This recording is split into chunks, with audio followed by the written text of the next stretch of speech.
Hope you all are doing વેલ.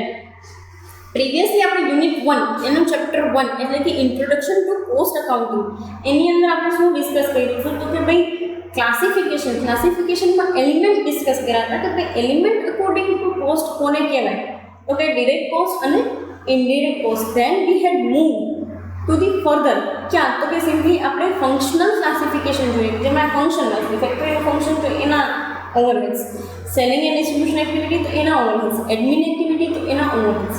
તો ત્રણે part જે છે એ આપણે ડિસ્કસ કરી લીધા હતા.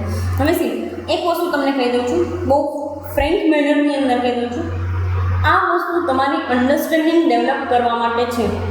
બાકી તમને યુનિટ 1ના નામે તો ઇલસ્ટ્રેશન કે એક્ઝામ્પલ્સ જ પૂછાશે અને એ બી કેલ્ક્યુલેટેડ એક્ઝામ્પલ જ. બટ તમારા કોર્સ કન્ટેન્ટની અંદર આટલા યર્સની અંદર 3 to 4 ટાઈમ્સ જે છે theory question પૂછાણા. Fine.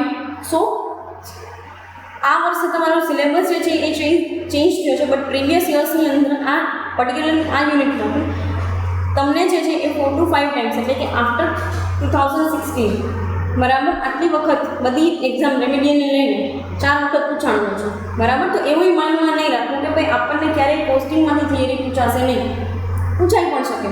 Fine. But the thing is that કે જોઈ લઈએ શું આ લોકો કહેવા માંગે છે તમને તમારી અન્ડરસ્ટેન્ડિંગ ડેવલપ કરવા માટે. એક વસ્તુ છે કે તમે યુનિટ કોસ્ટિંગ ભણશો, મટીરિયલ કોસ્ટ, લેબર કોસ્ટ કે પછી રિકન્સિલિએશન ઓફ સ્ટેટમેન્ટ બધાની અંદર તમને આ બેઝિક છે ને એનું જ્ઞાન હોવું જરૂરી છે. This basics knowledge you should possess. એના વગર તમને ક્યાંય પણ એક પણ વસ્તુનો આઈડિયા નહીં મળે. પછી તમને એમ થશે કે મેડમ શું કરીએ છીએ આપણે ઇલસ્ટ્રેશન કેલ્ક્યુલેટ કરવા ટાઈમે. ફાઇન. સી નેક્સ્ટ એ છે બિહેવિયરલ ક્લાસિફિકેશન. એની અંદર તમને ફર્સ્ટ આપેલું છે ફિક્સ ઓવરહેડ્સ બરાબર. હવે સી આપણે છે ને ઇકોનોમિક્સની અંદર બી આ વસ્તુ ડિસ્કસ કરેલી કે ફિક્સ ઓવરહેડ્સ કોને કહેવાય અને ફેક્ટરી ઓવરહેડ્સ કોને કહેવાય. ફરી પાછું તમને એ જ વસ્તુ રિકોલ કરાવી દઉં છું કે ભાઈ પ્રોડક્શન તમે જે કાંઈ પણ લેઆઉટ છે એમાં પ્રોડક્શન કરો છો કે નથી કરતા તોય તમને જેટલી પણ કોસ્ટ લાગી છે ને એને ફિક્સ ઓવરહેડ્સ કહેવાય. પ્રોડક્શન કરો છો કે નથી કરતા still you are bearing some cost. જેમ કે આ બિલ્ડિંગ છે, એક બિલ્ડિંગ જે છે ને એ તમારું બિઝનેસ લેઆઉટ છે.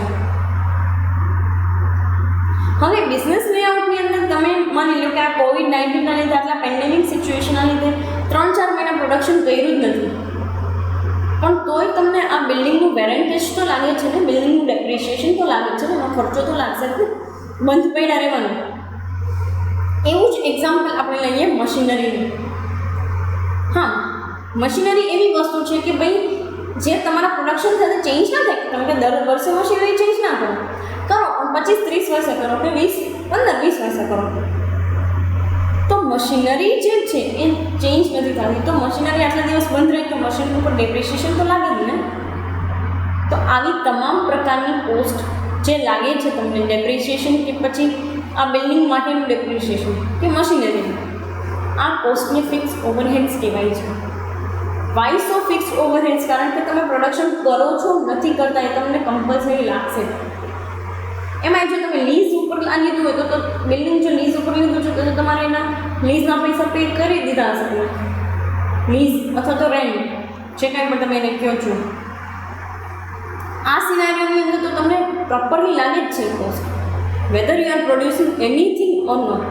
પછી સી આનો એક બીજો પર્સપેક્ટિવ એ છે કે 10 યુનિટ પ્રોડક્ટ કરો કે 1000 યુનિટ પ્રોડક્ટ કરો, ફિક્સ કોસ્ટ પાછી આટલી નથી લાગે તો એ ગુડ સાઇડ છે. એક જ મશીનરી લેઆઉટની અંદર હું 10 યુનિટ પ્રોડ્યુસ કરાવડાવું કે 1000 યુનિટ કે 10,000 યુનિટ પ્રોડ્યુસ કરાવડાવું, ફિક્સ કોસ્ટ આટલી નથી જ લાગે, એમાં કોઈ ચેન્જ ના આવે. ફાઇન. તો એ એક બેનિફિટ પાર્ટ. પણ જ્યારે બંધ રહીએ ત્યારે એક નેગેટિવ પાર્ટ. બંધ રહે છે તો તમને બહુ બધી કોસ્ટ લાગે જે અલ્ટિમેટલી છે ને વધારે હોય. ફાઇન. તો બે પર્સપેક્ટિવ જોઈ લીધા. નેક્સ્ટ તમને આપણું છે વેરિયેબલ ઓર ફેક્ટરી ઓવરહેડ્સ. વેરિયેબલ અને ફેક્ટરી ઓવરહેડ્સ નોર્મલી એ હોય છે કે જે તમે જેટલા યુનિટ તમે પ્રોડ્યુસ કરો ને માર્કેટની અંદર એ પ્રમાણે તમને લાગે ને એને ફેક્ટરી અથવા તો વેરિયેબલ ઓવરહેડ્સ કહેવાય. તમને પ્રશ્ન થાય કે મેડમ ઉપર ફેક્ટરી ઓવરહેડ્સ કીધું, આની ફેક્ટરી ઓવરહેડ્સ કીધું, તો કે હા. એટલે જ આપણે જ્યારે સમ કેલ્ક્યુલેટ કરશું કે કોઈ પણ કેલ્ક્યુલેશન કરશું ત્યારે વેરિયેબલ ઓવરહેડ્સ જ લેશું, ફેક્ટરી નહીં લેવું. હવે તમે મને એક વસ્તુ કહો કે શું કામ ફેક્ટરી ઓવરહેડ્સને આની અંદર લીધા? તો કે સી આપણે જે છે ને વેરિયેબલ ઓવરહેડ્સની અંદર કોસ્ટની અંદર આપણે યુનિટ વાઇઝ આપણને જેટલું પણ લાગે છે ને, જેમ કે એક યુનિટ બનાવવા માટે મારે આટલું મટીરિયલ જોઈ ગયું, તો એની સાથે જોડાયેલો એક એક્સપેન્સ છે આઉટમાઇલ બનાવવાનો, જે આપણે લઈ લઈએ છીએ, જે ફેક્ટરી ઓવરહેડ્સનો પાર્ટ છે. Fine. So that's why it is considered as the factory overheads, but please emphasize on the variable. આપણે ફિક્સની સામે વેરિયેબલ જ રહેશું, કારણ કે બિહેવિયરના કન્ટેક્સમાં જોઈએ છે. ફાઇન. તો વેરિયેબલ ઓવરહેડ્સ કેવું હોય તો કે જેટલું તમે યુનિટ બનાવો ને એ પ્રમાણે તમને કોસ્ટ લાગે ને એને વેરિયેબલ ઓવરહેડ્સ કહેવાય. હું 5 યુનિટ બનાવવા માટે મારે 500 ગ્રામ મટીરિયલ જોઈએ છે, so 500 gram material is my variable cost, કારણ કે it varies with the level of production. That's why it is known as the variable overheads. It varies with the cost of production. બરાબર. એટલા માટે જે છે એ વસ્તુને વેરિયેબલ ઓવરહેડ્સ આપણે કહીએ છીએ. Fine. C normally variable overheads લાગતી કેવી રીતે હોય છે તો કે તમે જેટલું લેબર એટલે કે જેટલા જે છે એ તમે લેબરને લઈ આવો છો, જેટલા રો મટીરિયલ નાખો છો એ પ્રમાણે તમને લાગતી હોય. બરાબર છે. ફિક્સની અંદર કેવું હોય તો કે તમે પ્રોડક્શન કરો છો નથી કરતું એ તમને લાગે છે. આમાં તો કેવું છે તો કે તમે પ્રોડક્શન નહીં કરો તો તમને વેરિયેબલ ઓવરહેડ્સ શું લાગે? જેમ કે અત્યારે આટલા ટાઈમ પીરિયડ સુધી આ પેન્ડેમિકના લીધે બિઝનેસીસ બંધ રહ્યા, જેમાં વર્કર જતા રહેતા, તો વર્કરને કાંઈ પૈસા આપણે દેવાના થાય નહીં, એટલું રો મટીરિયલ મંગાવશું નહીં, અને એટલો ટાઈમ મશીનરી જે છે એને આપણે યુઝ પણ કરશું નહીં, તો ઇલેક્ટ્રિસિટી બિલ પણ આવશે નહીં. Fine. So these all are the variable overheads.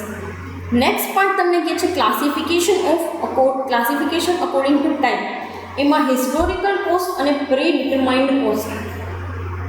એક વસ્તુ તમે સાંભળેલી હશે હિસ્ટોરિકલ કોસ્ટ, એક નથી સાંભળેલી predetermined cost. Let us discuss both the things. Fine. Historical cost એટલે સિમ્પલી શું, કયા મેનરની અંદર હિસ્ટોરિકલ કોસ્ટને લીધી છે આ લોકોએ? તો એક વસ્તુ કહો તમે મને કે તમે અત્યાર સુધી જેટલા પણ ડેટા ભણેલા છો ફાઇનાન્શિયલ એકાઉન્ટિંગની અંદર, એમાં કંઈ તમે ભવિષ્યનું કાંઈ જોયેલું તો કે ના? શું હોય છે તો કે હિસ્ટોરિકલ ડેટા, જૂનો ડેટા છે જેને તમે કલેક્ટ કરો છો ને પછી એના ઉપર તમે બેલેન્સ શીટની તમામ વસ્તુ બનાવો છો. તો ટાઈમ અકોર્ડિંગ ટુ જોવા જઈએ તો આપણે દરેક વસ્તુની કમ્પેરિઝન પણ હિસ્ટોરિકલ ડેટાબેઝ જ કરીએ છીએ. જેમ કે એસએલએમ મેથડ તમે ડેપ્રિસિએશન જે છે એ મેન્ટેન કરતા હો તો કેટલા વર્ષથી તમે એસએલએમ મેથડથી જ કરો છો? એસએલએમ એટલે યાદ છે ને, સ્ટ્રેટ લાઇન મેથડ. તો કેટલા વર્ષોથી તમે એસએલએમથી જ કરો છો? હવે એસએલએમથી જ તમે ડેપ્રિસિએશન પ્રોવાઇડિંગ કરો છો, પછી તમને ખ્યાલ જ નથી રહેતો કે હવે મશીનરી જે છે એકદમ આઉટડેટેડ થઈ ગઈ છે ને એસએલએમ મેથડ બી હવે આમાં ચાલશે નહીં. ફાઇન. તો દરેક વસ્તુનું કમ્પેરિઝન આપણે હિસ્ટોરિકલ કોસ્ટ પરથી કરીએ છીએ. યસ. નેક્સ્ટ તમને એક પોઈન્ટ આવેલું છે predetermined cost. I think one of the best thing ever. બરાબર. Predetermined cost. માર્કેટની અંદર તમને કેમ ખબર પડે કે આ વસ્તુની કિંમત આટલી જ લાગશે? તો એ વસ્તુ શેના ઉપર બેઝ હોય છે તો કે ઉપરના હિસ્ટોરિકલ ડેટા ઉપર.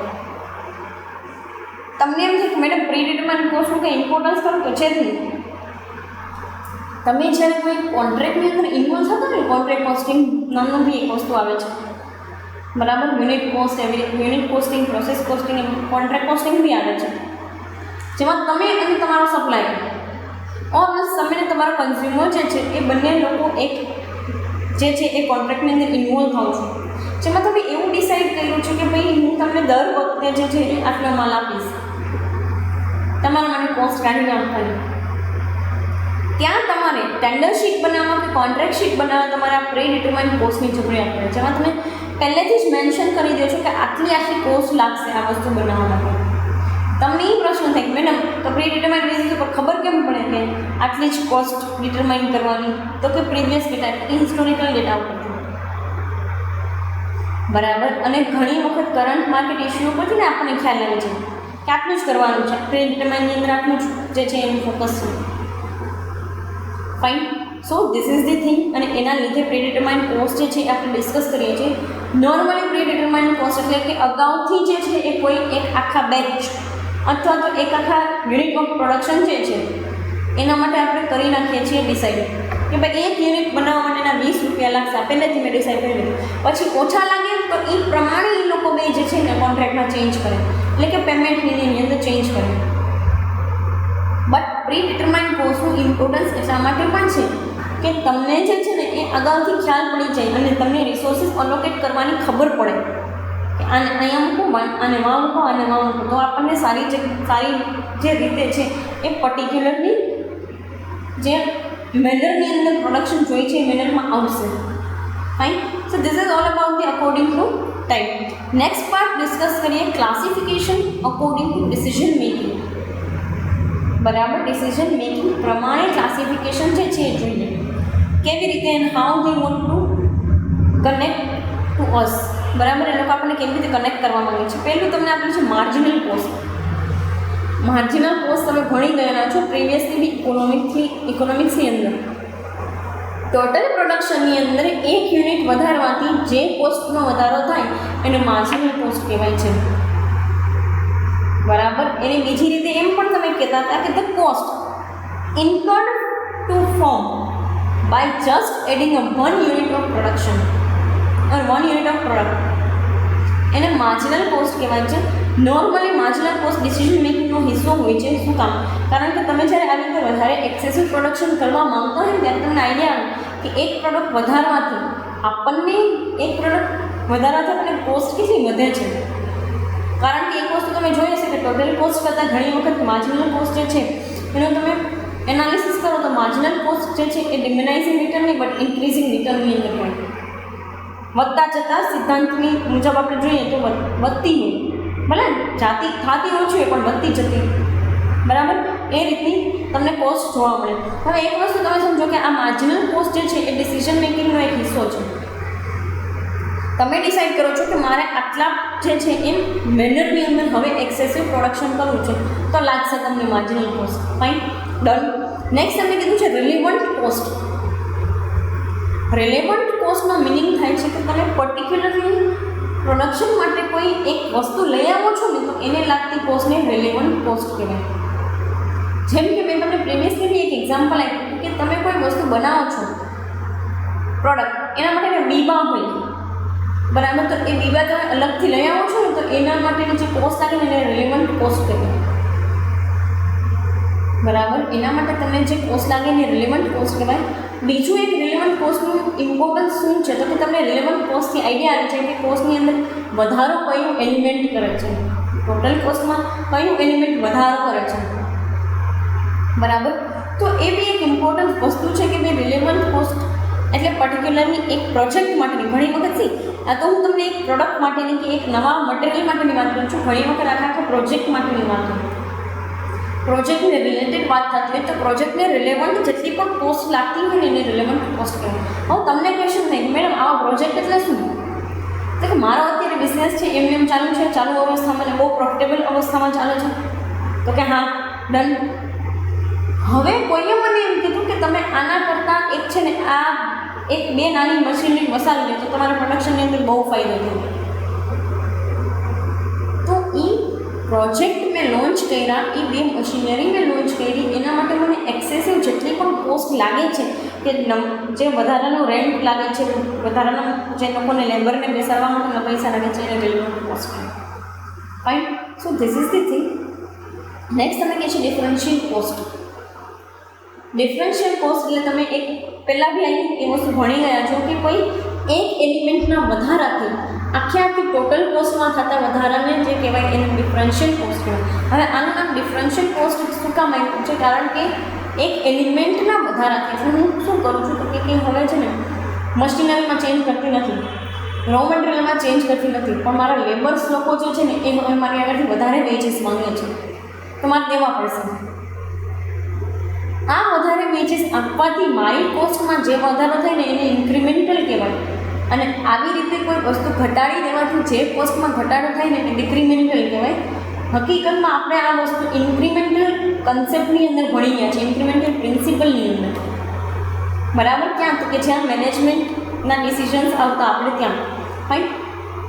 ખાલી તમને રિકોલ કરાવું છું, એવું નથી કે તમને યાદ હશે જ, મે બી ના પણ ત્યાં આપણે ઇન્ક્રીમેન્ટલ પ્રિન્સિપલ ભણ્યા હતા. વધતા જતા જે છે એ વળતરનો સિદ્ધાંત, બરાબર. ઇન્ક્રીમેન્ટલ પ્રિન્સિપલ અકોર્ડિંગ ટુ જ આ ઇન્ક્રીમેન્ટલ કોસ્ટ પણ આવે છે, બરાબર. જેમાં તમને જેટલું બી વધારાનું છે ને એ અકોર્ડિંગ ટુ વધારાની કોસ્ટ લાગે, જેને ઇન્ક્રીમેન્ટલ ઘટી જાય એ એલિમેન્ટ તો ડિક્રીમેન્ટલ. ફાઇન. તો એ એક એલિમેન્ટની વાત કરે છે, એ એક ફેક્ટર ઓફ પ્રોડક્શનની વાત કરે છે. ફાઇન. એને ડિફરન્શિયલ કોસ્ટ કહેવાય છે. નેક્સ્ટ તમને આપેલું છે સંક કોસ્ટ. હા, this is the something interesting one for you. Sunk cost એટલે શું નોર્મલી? તો કે એક વખત પાસ્ટમાં છે ને કંપનીને એ કોસ્ટ થઈ ગઈ, પણ હવે ક્યાંય તમે એને માંડી વાળી શકો એમ છો નહીં. એક વખત પાસ્ટમાં કંપનીને કોસ્ટ થઈ ગઈ, પણ હવે માંડી પાડી શકાય એમ છે નહીં. તો એ વસ્તુને સંક કોસ્ટ, સંકિંગનો મતલબ હકીકતમાં થાય ડૂબી જવાનું. સિંક, આ સિંક જે છે ને એનું V2 છે સંક, એટલે કે પાસ્ટમાં થઈ ગયું. સિંક એટલે કે ડૂબી જવું. સંક કોસ્ટ એટલે કે ડૂબી ગયા એ પૈસા, એટલે કે હવે ક્યારેય એ વસ્તુ રિકવર થશે નહીં. ઉપરથી તમામ કોસ્ટ છે ને રિકવરેબલ છે. કેવી રીતે? તમે એ એક્સપેન્સીસ નાખો છો, પછી પ્રોડક્ટ બનાવો છો, પ્રોફિટ સાથે માર્કેટમાં વેચો છો, તો રિકવરી થઈ ગઈ? યસ, બિલકુલ રિકવરી થઈ ગઈ. પણ સંક કોસ્ટનું કોઈ રિકવરી છે નહીં, એના કોઈ રિકવરી પેરામીટર્સ નથી. એક વખત થઈ ગઈ તો થઈ ગઈ, હવે માર્કેટમાંથી તમને એના બદલામાં કાંઈ જનરેટ થવાનું નથી. તો આવી કોસ્ટ કે જે તમને એક વખત થઈ ગઈ જનરેટ નહીં થાય, એ વસ્તુને તમે સંક કોસ્ટ કહો છો. હવે સંક કોસ્ટ તમને એમ થાય કે મેડમ કયા ટાઈપની હોય? તો કે એક વખત તમે માર્કેટિંગ એક્ટિવિટી કરી અને હ્યુજ મેનરની અંદર માર્કેટિંગ એક્ટિવિટી કરી, હવે કંઈક ફ્રૂટફુલનેસ જનરેટ ન થાય, તો શું કરી શું નહીં તમે? કોઈ કસ્ટમર લેવા નથી આવતું, કોઈ કન્ઝ્યુમર લેવા નથી આવતું. ફાઇન. તો એવી ઘણી બધી કોસ્ટ કંપનીને લાગતી હોય છે કે જે એક વખત બેર કર્યા પછી એના માટેથી ફ્રૂટફુલ રિઝલ્ટ જનરેટ નથી થતું. એના માટે તમને એક બેસ્ટ એક્ઝામ્પલ આપું. શું?